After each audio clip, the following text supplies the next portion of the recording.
Right. బులెటిన్లో breaking news చూస్తున్నాం. Liquor scam కేసులో ఎమ్మెల్సీ కవితకు రిమాండ్ పొడిగింపు అంటూ బులెటిన్లో బ్రేకింగ్ న్యూస్ చూస్తున్నాం. సో మే 20 వరకు రిమాండ్ పొడిగించింది రౌజ్ అవెన్యూ కోర్టు. బులెటిన్లో బ్రేకింగ్ న్యూస్ చూస్తున్నాం.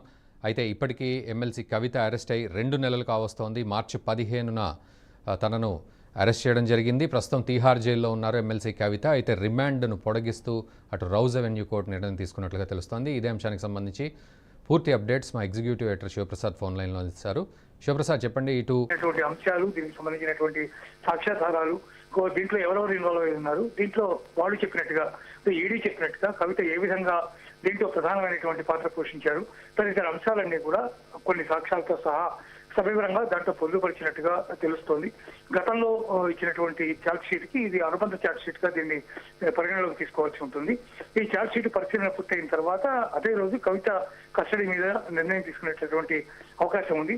ప్రస్తుతానికి ఉన్నటువంటి సాక్ష్యాధారాలని బట్టి అట్లాగే సిబిఐ చేసినటువంటి వాదనను కూడా పరిగణలోకి తీసుకున్నారు. వీటన్నిటి కూడా పరిగణలోకి తీసుకుని హాజరుపరిచిన తర్వాత ఛార్జ్ షీట్ లో దాఖలుపరిచినటువంటి అంశాలన్నీ పరిశీలించిన నేపథ్యంలో అప్పుడు కోర్టు దీనికి సంబంధించినటువంటి క్లియర్ గా జ్యుడిషియల్ కస్టడీ ఎంతకాలం ఉంటుంది, బెయిల్ ఇస్తారా ఇవ్వరా, ఏం జరుగుతుంది అనే దాని మీద పూర్తి వివరాలన్నీ కూడా ఆ రోజు అనౌన్స్ చేసే అవకాశం కనిపిస్తుంది నాకు.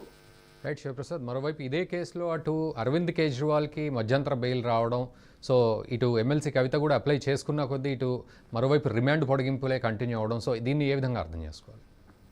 కేజ్రీవాల్ విషయంలో కొన్ని అంటే బయట కొన్ని విమర్శలు, జ్యుడిషియరీ మీద ఎవరు కూడా వ్యతిరేకంగా వ్యాఖ్యలు చేయడం అనేది సరికాదు, అది చట్టవిరుద్ధం. అది కాబట్టి జ్యుడిషియరీ మీద ఎవరు కూడా వ్యాఖ్యానం చేయలేరు.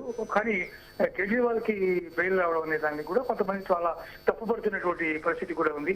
జ్యుడిషియరీ కూడా ఇటువంటి పరిస్థితుల్లో ఉంటే ఏం చేయాలి అనేటటువంటి ప్రశ్నలు కూడా సంధిస్తున్నటువంటి పరిస్థితి ఉంది. సరే, ఏదేమైనా కోర్టు ఆయనకి 1వ తేదీ వరకు బెయిల్ గ్రాంట్ చేసింది కాబట్టి ఆ గ్రాంట్ ని మనం గౌరవించవలసినటువంటి పరిస్థితి ఉంటుంది.